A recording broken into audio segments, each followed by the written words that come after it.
Baik, debat akan saya mulai dalam hitungan 3, 2, 1. Di status quo, hak untuk memilih dalam pemilihan umum diberikan kepada individu yang telah mencapai usia 18 tahun. Hal ini didasarkan pada prinsip bahwa pada usia tersebut seseorang dianggap cukup matang secara emosional, kognitif, dan sosial untuk memahami kompleksitas dunia politik.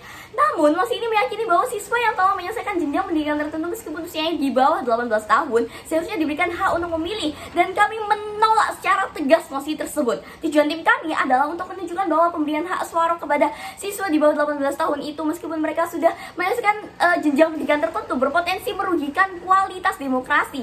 Kami percaya bahwa meskipun pendidikan dapat memberikan siswa pengetahuan, kematangan politik yang diperlukan untuk membuat keputusan dalam pemilu itu membutuhkan lebih dari sekedar pengetahuan atau pencapaian akademis saja. Saya berpendirian bahwa hak pilih seharusnya tetap diberikan pada usia 18 tahun ke atas, karena usia tersebut menandai fase perkembangan yang lebih matang secara emosional dan juga sosial. Dengan memberikan hak suara kepada individu yang belum mencapai tingkat kedewasaannya optimal, kita mengambil risiko besar terhadap proses pengambilan keputusan politik. Oleh karena itu, tim kami menentang mosi ini.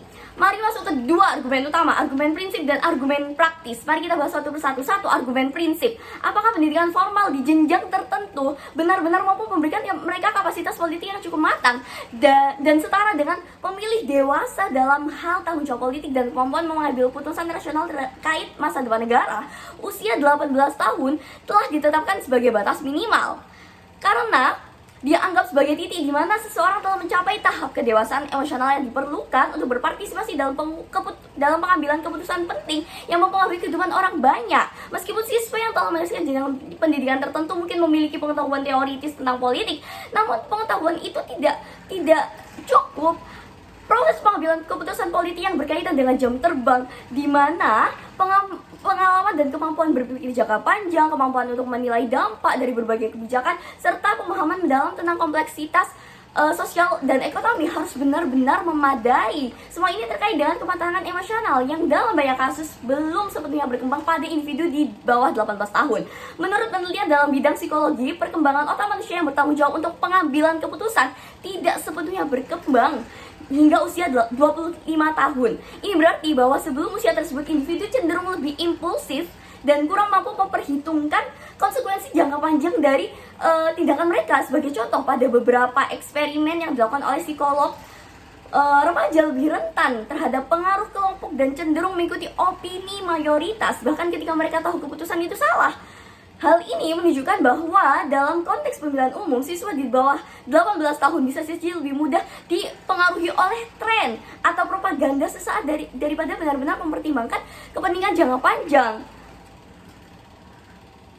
Maka dari itu, memberikan hak suara kepada siswa di bawah usia 18 tahun adalah tindakan yang prematur karena mereka belum mencapai tingkat kematangan emosional dan kognitif yang diperlukan untuk membuat keputusan politik yang rasional dan bertanggung jawab. Oleh karena itu, kami menolak mosi ini berdasarkan argumen prinsip ini. Selanjutnya, 2, argumen praktis. Apa dampak sosial politik yang mungkin timbul jika hak bersuara diberikan kepada siswa di bawah 18 tahun? Bukankah ini justru memperkeruh suasana demokrasi di status quo saat ini? Memberikan hak suara kepada individu di bawah 18 tahun dapat menyebabkan instabilitas dalam sistem pemilu. Remaja di bawah usia ini cenderung lebih rentan terhadap manipulasi, baik melalui media sosial, tekanan teman sebaya, maupun pengaruh kampanye politik yang tidak etis. Hal ini beresiko menghasilkan hasil pemilu yang tidak mencerminkan kehendak rakyat, yang sebenarnya ini tuh bukan keinginan rakyat, melainkan lebih kepada efek dari manipulasi emosional. Di era digital saat ini, di mana informasi menyebar dengan sangat cepat dan seringkali tanpa filter, remaja bisa saja menjadi sasaran empuk bagi propaganda politik yang tidak bertanggung jawab. Mereka mungkin lebih mudah terpengaruh oleh janji-janji palsu atau kampanye negatif yang viral di media sosial. Hal ini tentu mengancam kualitas hasil pemilu. Sebagai contoh, di beberapa negara yang pernah menurunkan usia pemilih atau memperbolehkan remaja untuk ikut serta dalam pemilu lokal, ternyata ditemukan bahwa banyak dari mereka yang memilih berdasarkan popularitas dari kandidat di media sosial, bukan berdasarkan analisis kebijakan yang mendalam. Maka dari itu, memberi hak suara kepada siswa di bawah usia 18 tahun membuka peluang besar bagi manipulasi politik sehingga terpilih pemimpin yang tidak kompeten yang pada akhirnya bisa menciptakan instabilitas dan menurunkan kualitas proses demokrasi serta memperburuk nasib negara di masa yang akan datang. Maka dari itu, saya Sabrina Naura dengan tegas menolak oposisi ini dan bangga menjadi tim oposisi.